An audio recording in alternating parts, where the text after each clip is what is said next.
Então vamos à nossa leitura de hoje, que está em Mateus 17, versículos do 22 ao 27. É a nossa palavra de hoje, é a palavra mandada por Deus. O Senhor esteja conosco, Ele está no meio de nós. Quando estava reunido com os discípulos na Galileia, Jesus lhe disse: O Filho do Homem vai ter que ser entregue às mãos dos homens, e eles o matarão, mas no terceiro dia ressuscitará. E os discípulos ficaram extremamente tristes. Quando chegaram a Cafarnaum, os que cobravam impostos do templo aproximou-se de Pedro e perguntaram: O vosso mestre não paga imposto do templo? Pedro respondeu: Paga sim. Ao entrar em casa, Jesus adiantou-se e perguntou: Simão, que te parece?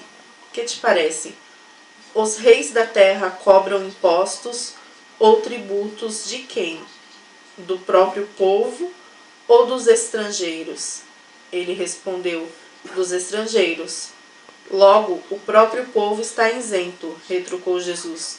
Mas para não escandalizar essa gente, vá até o lago, lança o anzol, abre a boca do primeiro peixe que pescares, ali encontrará uma moeda valendo 2 vezes o valor do imposto. Pegue-a, entregue a eles por mim e por ti. Palavra da salvação. Glória a vós, Senhor.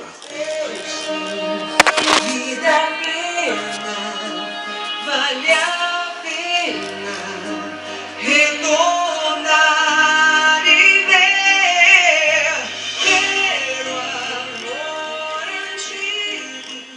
E Deus, Ele sempre vem nos falar exatamente aquilo que precisamos ouvir. Deus, Ele não é aquele que muitas vezes fala coisas que são simplesmente convenientes, ou que vai agradar um ao outro. Não, Ele fala aquilo que precisamos escutar. Hoje em dia, quantas vezes nós temos que nos calar em frente a tantas coisas que acontecem, para que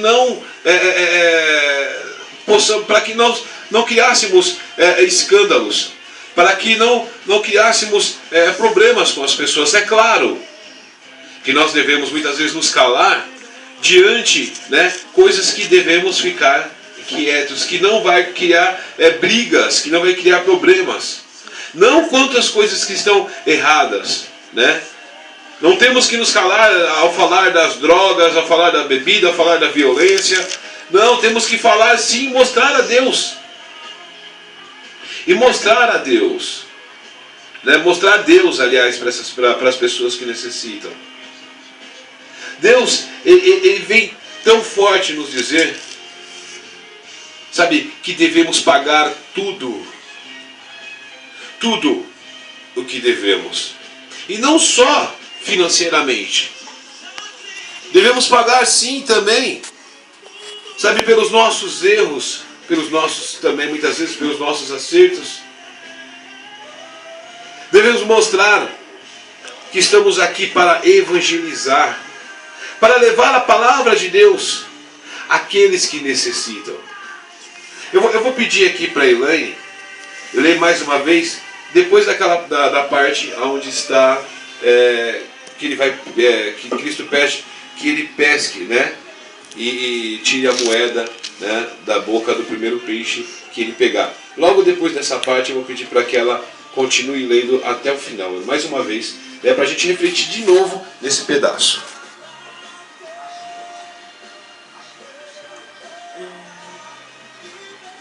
Vai até o lago, lança o anzol, abre a boca do primeiro peixe que pescares, ali encontrarás uma moeda valendo 2 vezes o imposto. Pegue-a, entregue-a a eles por mim e por ti. Por que eu pedi para ela ler mais uma vez isso aí? Porque hoje devemos levar o Evangelho de Deus a todos aqueles que necessitam. Nós temos que fazer a nossa parte de cristão. E também temos que pregar por aqueles que não acreditam. por aqueles que não creem em Deus.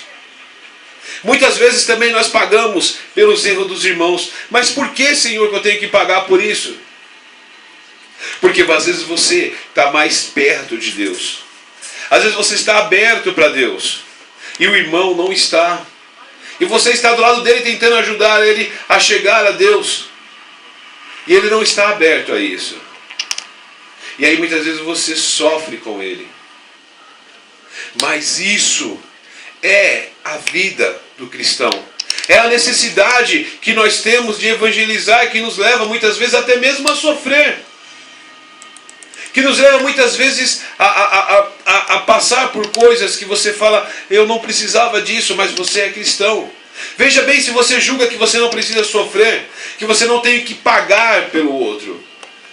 Jesus falou para que ele fosse lá, pescasse e pegasse. O primeiro peixe que ele pegasse, ele tirasse uma moeda que iria valer pelo imposto pago dele e pelo imposto pago de Jesus. Agora veja, Jesus pagou um grande imposto por nós, com a sua própria vida. E ele não precisava. Se ele quisesse, ele não pagaria por isso. Porque os erros eram nossos. Jesus viveu 33 anos. Tá, vimos o primeiro ano de Jesus ali, né, quando nasceu. Depois um pedaço de quando Jesus era criança. Depois Jesus ficou, né, alguns anos sem ter uma descrição do que foi feito na vida de Jesus. Ele viveu. Mas ele viveu como um filho de Deus. Ele viveu sim, fazendo as coisas dele ali com a família e com pessoas ao redor dele, sem que as pessoas percebessem que ele era o próprio Cristo, que ele iria salvar e que ele estava ali. E com certeza as pessoas sentiam coisa boa em Jesus. Ele teve que vivenciar toda uma experiência de ser homem, de ser filho, de trabalhar. Sim, conta a história que Jesus trabalhou com José, né? Ali construindo móveis, construindo coisas de madeira, porque José era um carpinteiro e Jesus aprendeu isso com ele. E veja a ironia da vida, né? Jesus morreu, né, numa cruz feita de madeira, aquilo que ele lidou quase que sua vida inteira. E aí Jesus, aos 33 anos, apareceu e começou, né, toda a sua vida realmente de missão. Aonde nossa mãe Maria foi lá e falou para que ele fizesse, pediu para que ele fizesse o primeiro milagre. Aonde entra Maria como nossa intercessora. Ela intercedeu por aquelas pessoas na festa, nas bodas de Canaã. Aonde se servia o melhor vinho no final, no começo da festa, né? E o vinho com menos qualidade no final, porque as pessoas já tinham bebido e o paladar já não estaria mais aquela coisa. Mas aí Maria foi lá e falou, filho, acabou o vinho. Né? Acabou o vinho. E Jesus, eu até brinco que Jesus foi até meio mal criado, né? Ele falou, o que eu tenho a ver com isso? Aí a Maria ajuda aí e tal, ele foi lá e tá bom. Aí ela pediu que trouxesse os jarros enchendo de água, Jesus fez o seu primeiro milagre. E daí Jesus começou, a mostrar a sua face maravilhosa de salvação, de poder, de misericórdia por nós. Ele começou a fazer milagres, a fazer surdos escutarem, cegos enxergarem, paralíticos andar, ressuscitou pessoas. Veja bem, Jesus ressuscitou pessoas. Ele não fez com que pessoas reencarnassem em outras vidas, não, ele ressuscitou pessoas.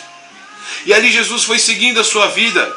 E Jesus, depois de tudo que ele fez de bom para nós, e de ser o Filho de Deus, ele ainda foi condenado à morte por nossos pecados.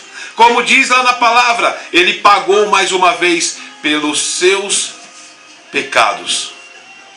Lá na palavra está falando que Jesus pediu para que fosse lá e pagasse pelo imposto dele e de quem estava junto com ele.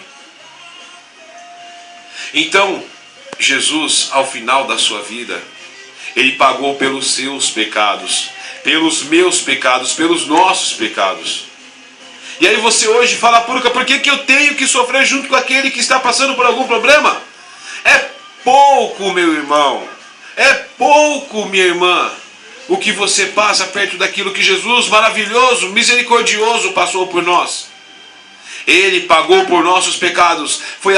O grande pagamento de Jesus foi os nossos pecados, para que nossos pecados fossem lavados, purificados, e nós tivéssemos a salvação, tivéssemos vida. E hoje nós relutamos em pagar pelos nossos irmãos. Que você tenha muito mais força, que você tenha muito mais fé em amar o seu irmão, em pagar também pelos erros do seu irmão, para que Jesus te dê muito mais, para que Jesus te dê em dobro tudo aquilo que você fizer pelo seu irmão, que você mostre todo o seu amor por Deus e pelo seu próximo. Porque, como já foi dito hoje, se você amar um filho de Deus, você estará amando a Deus. Se você fizer pelo Filho de Deus, você estará fazendo por Deus. Que Deus tenha misericórdia da sua e da minha vida.